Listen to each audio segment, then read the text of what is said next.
আসলে পাগল মানুষ তো দায়ভারটা পাগলদের উপরে পড়ে। এই কথাটা আমি বিশ্বাস করি না যে লালন ফকিরের আখড়া মানে মাদকের আখড়া। যারা আপনার গান করে, মানুষের গান করে, তাদের ওই যে আখড়াটা, আখড়া নিয়ে অনেক সময় বলা হয় যে ওটা হচ্ছে মাদকের আখড়া।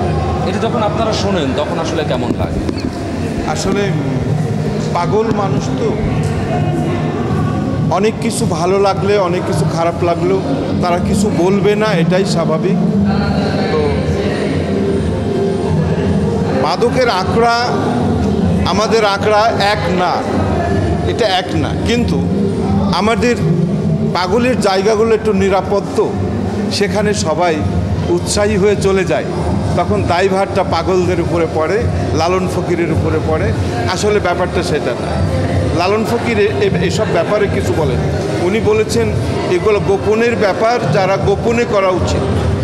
এটা মানুষে জানবে কেন, মানুষের সামনে আসবে কেন, এমন শব্দ যেন উচ্চারণ না হয় পরবর্তী প্রজন্ম যাতে কষ্ট পায়, তাদের বেড়ে উঠতে কষ্ট হয়, তারা আমাদের পরিচয় দিতে কষ্ট পায়।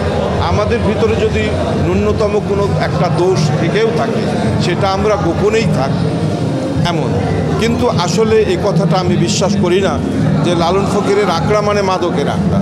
কারণ হলো লালন ফকির এই মাদকের বিরুদ্ধেই উনি কথা বলেছেন বহু জায়গায়, আর এমন কোনো ইতিহাসও নাই, কেউ বলতেও পারবে না যে লালন ফকির কোনো মাদক সেবা করেছে।